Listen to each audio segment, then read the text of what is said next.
Hello, I'm Kanisha Grayson, founder and CEO of The Art of Applying. Today, we are here with one of our awesome members of the Art of Applying Academy. Hi, Melissa. How are you doing? Hi, well, thanks. Oh, awesome. So, you are all the way in beautiful Milan. Is that correct? Yes, that's correct. I've been living and working here for 6 years. Wow, that's amazing. I love it. Besides living and working in Milan for 6 years, what are we celebrating today? Tell us about your results so far, the schools you've been accepted to, and the scholarships you've received. Sure. So I applied to a few schools. I have a really niche degree program looking for a Master's of Fine Arts in theater management and producing primarily. I applied to some schools in America and some schools in here in Europe. I am celebrating that I was accepted into Columbia University with a $50,000 scholarship or a 65% scholarship to attend their program. Honestly, they were my first choice and they accepted me really quickly. I didn't finish the application process to other schools, but I already had final interviews scheduled with Royal Central in London and DePaul University for their very selective fellowship program at DePaul University. Oh, fantastic. So you got into Columbia's MFA so quickly that you hadn't even finished the application process with other schools. Exactly. And they were my Wow. school. So I was really excited. And after we negotiated the scholarship, which I'm sure we'll talk about later, I gladly hit the accept button. That's so exciting. And we definitely will talk about negotiating that Columbia scholarship. All right, Melissa. So tell us the stats that you feel comfortable sharing about your applicant profile in terms of cultural background, college, what you studied, GPA, test scores, age, all the kind of numbers that people listening or watching this video want to know so that they can compare themselves to you. Sure. Yeah. So I'm 28 currently. So I've been out of school for a few years. I had two undergraduate degrees in theater performance, a BFA specifically in theater performance, and then a second bachelor's degree in Italian language and culture. My GPA, I don't think was super amazing. Thank you, study abroad, but I had a 3.48 total. Okay. So not horrible, but also not super great. I then went into a postgraduate certificate program here in Milan. So the academic system is a little different here, but I did really well in that program. I got what they call full marks. So Okay. 110 out of 110, which they specifically assigned to like the top 5 students in the class. Thank you. Yeah, that was really great, but a little bit strange because it wasn't in the American academic systems. I did not even do the GRE or GMAT. I specifically applied to schools which I knew did not accept it at the time because I started a little bit later when I decided to apply. And I just didn't think I would have the time to have a really competitive GRE or GMAT score. And I was really unique in my programs that they didn't accept that. Although I really feel like if they do accept it or consider it, it's probably something you want to put on your application to have a more strong profile. Yeah. And now you say they didn't accept the GRE. Do you mean they didn't require it, or was there really no place to even submit a score if you did have a score? That's a great question. I want to say both. Some Okay. allowed me to optionally, but some even had a statement in lieu of like the upload saying we no Okay. longer consider GREs in any part of our application. But I think that was a little Wow. unique also to my program. And that's interesting because I'm finding that is a commonality among some of our members in the Art of Applying Academy. I have filmed these kind of interviews with another Academy member, and neither of them took the GRE as well. So I wonder if that might be a common thread between some members of the Art of Applying Academy is I want to apply, but not if I have to take the test. Yeah, exactly. And I think it's definitely becoming more of a possibility with some schools eschewing it. And I think it really just depends on language that your program states as well. I think it has to do with my degree being more oriented towards the arts and management, but they were very explicit statements in the programs that I eventually chose saying we no longer consider the GRE in any part of our application process. Okay, wonderful. And what was the application process like before you joined the Art of Applying Academy? What was difficult? What wasn't working? Well, so I had initially thought I wanted to apply actually last year and then decided not to for a series of professional and personal developments. And so when I even started, I had been thinking about it for a while, but hadn't actually started the applications. But for me, it was a general sense of overwhelm. I applied to this Postgraduate Certificate program, but it was a unique and different sort of project thing. I hadn't really applied to the American school system since 2012. So it had been like 10 years since I had applied, and I really felt like I didn't really remember how to make a competitive application, what all the elements of the application look like. I had a vague idea. There would be a statement, there would be my transcripts, but I just didn't have any idea how to make a competitive application before the academy, which is one of the reasons why I decided to join. Ah, wonderful. And I'm so, so glad you did. How did you find the Art of Applying and the Art of Applying Academy? And what inspired you to sign up and not just read all the free blog posts and see if you could do it on your own? Yeah, so I think I found it originally through social media, and then I had signed up for the newsletter and just kept it really passively in my mind because that past year I didn't decide to apply. And so when it came back up again, I started looking into it again. And what really convinced me to sign up for the monthly service specifically was that it was within my budget possibility. Some consulting firms can get really expensive, and this was one of the only options I found that was accessible for me. It allowed me to personalize the sort of education that I was looking for, the assistance and help I was looking for in this process.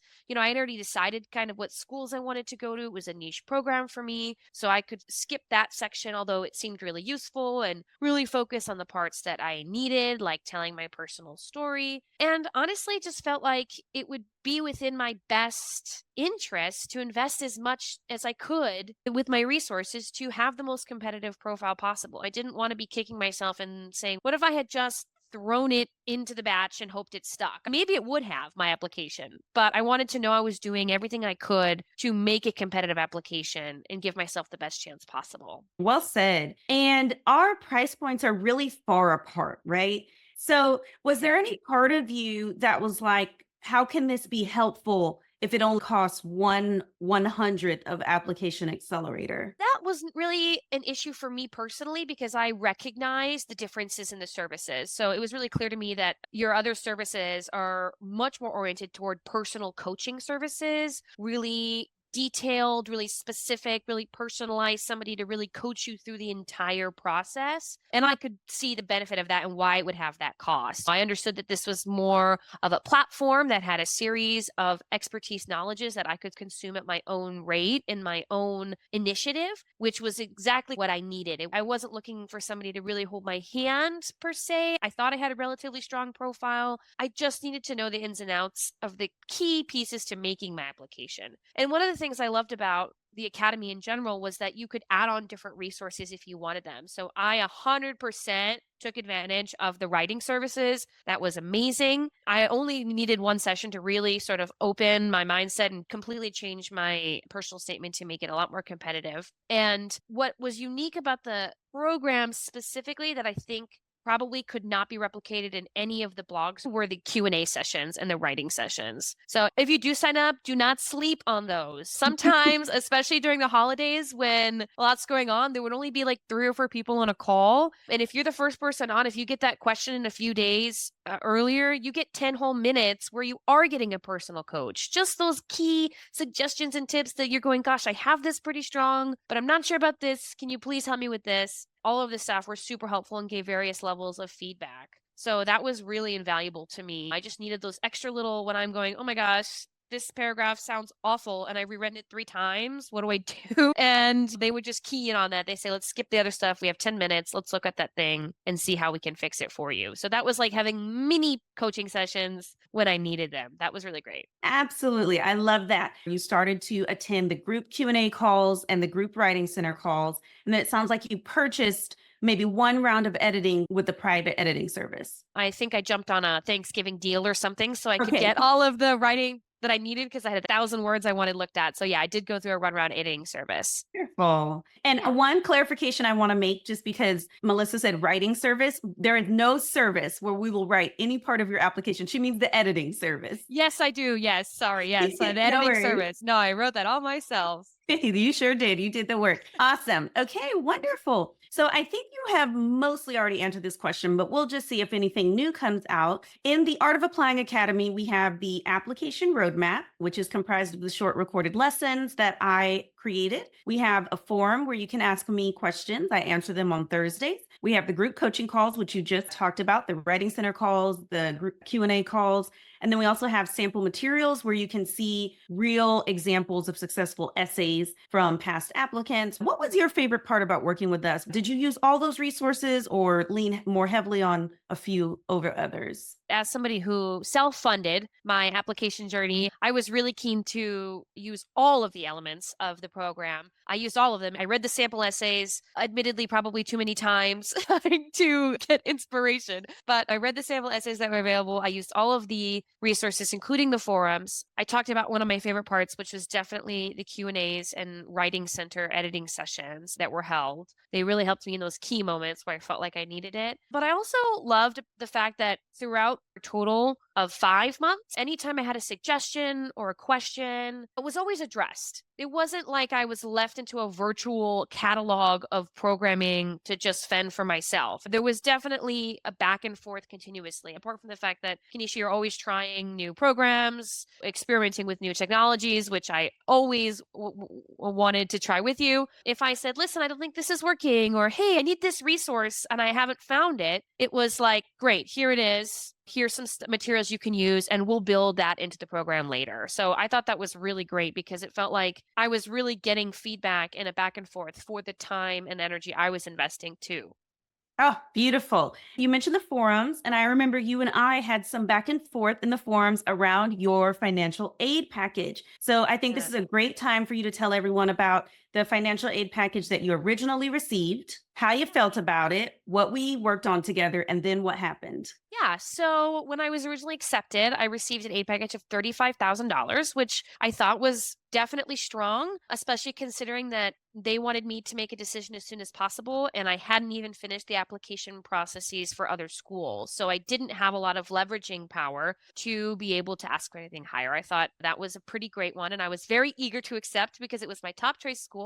But as Kenesha says, it's her motto, always ask for more money. And so I held out and I used some of the templates that Kenesha offers, particularly one without other competitive offers. And I think I was really sincere in my ask using the template. I was fortunate on the other side to have some other people championing for me from within the school. And after waiting out for a couple of back and forths, I even was invited to hop on a call with the director of the program who said, what's the number you need to get there? So I put out a number. Steven said, okay, we'll do what we can to get you to that. And then they were able to. So I ended up getting $50,000, the scholarship that I asked for to attend. So that was really great. Wow. Congratulations, Melissa. And that is even more impressive because you didn't have any other offers Yeah. to even show them. But Right. using our template, using the confidence, having that conversation with the director of the program, as well as the internal advocates that you had cultivated those relationships over time, you were able to Yeah. get,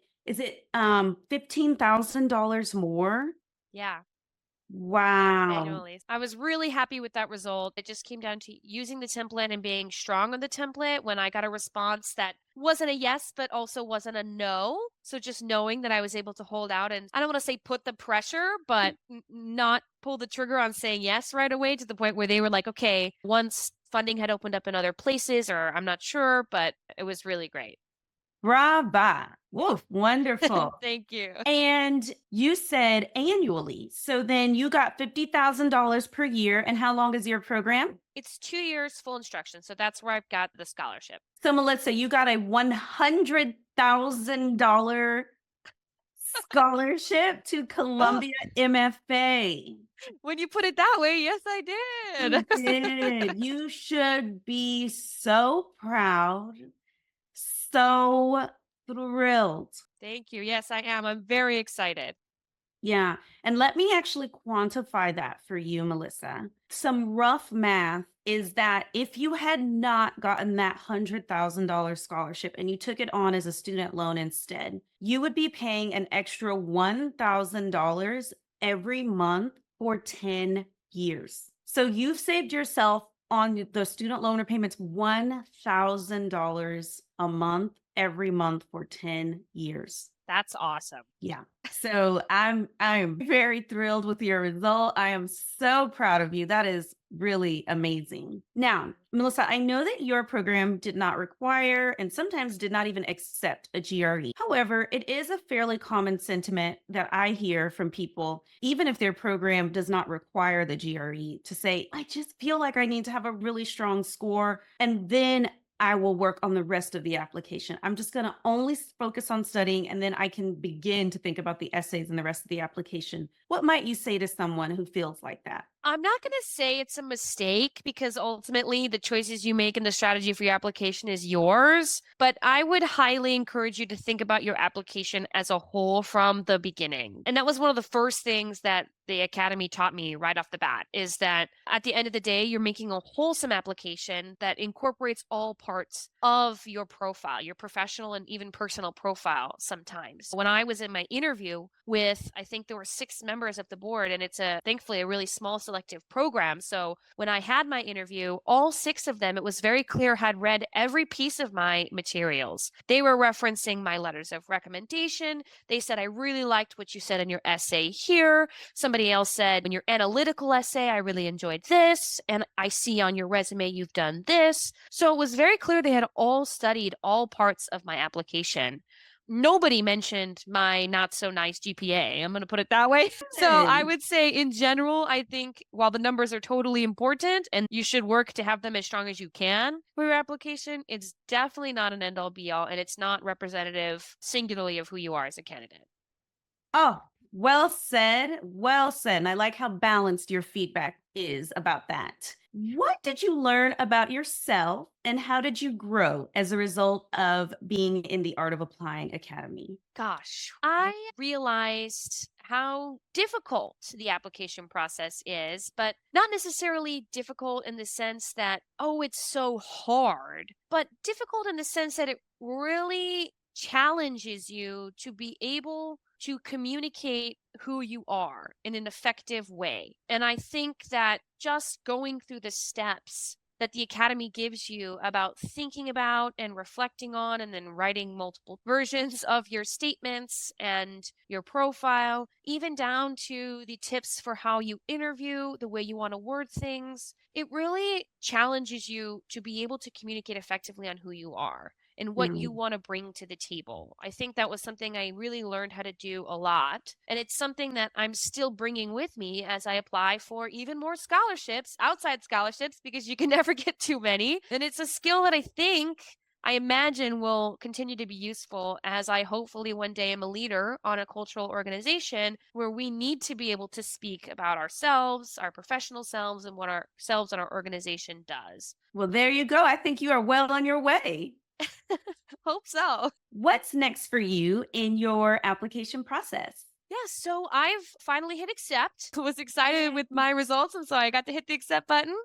I followed the Academy's advice and bought myself some swag from my school, my little Columbia mug, and of course, also something from my parents, who are my emotional support rocks. And now I'm going through all of the registrar processes, enrollment, Okay. immunization, all that unfun stuff as well. Ah, fantastic. And now that you've been accepted into your dream school, Columbia MFA, what changes, improvements, or opportunities will this bring into your life and career? Oh gosh. Opportunities is an understatement. And I don't want to brag just because I got in the program, but there's a reason why it was my top program. I will be hand in hand with Broadway right there as a theater management student. That's what I want to do. They have connections with virtually all of the top players and leaders in the industry, apart from free shows that we get to go to as part of the program all the time. A huge network of Tony winners, Oscar winners,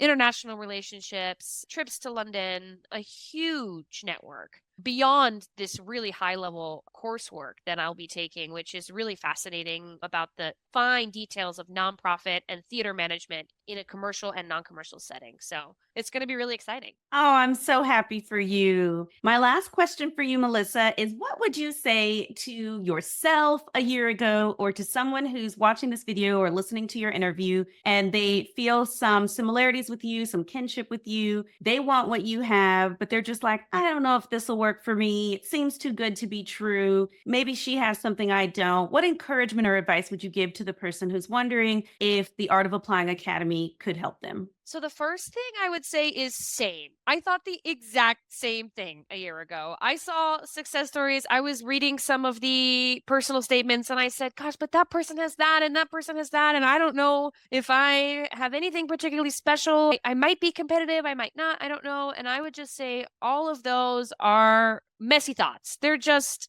things that are blocking us from what we really want to be doing. I think that when you take a breath, focus on where you want to go, focus on what your goals are, use, particularly for me, the academy strategies about the way to paint yourself with your best qualities. We all have unique qualities. And so we all have unique things that we bring to the table. And if you're able to identify those and really highlight them in your application without saying anything wrong or making anything up, just talking about who you are in the best way that is most appreciated by the admissions committee, you make yourself an ideal candidate for them. It's not about necessarily being the best person on the table because everybody brings different things to the table. It's just about showing them what makes you who you are and hoping that aligns with what they're looking for. Beautifully said. Beautifully said.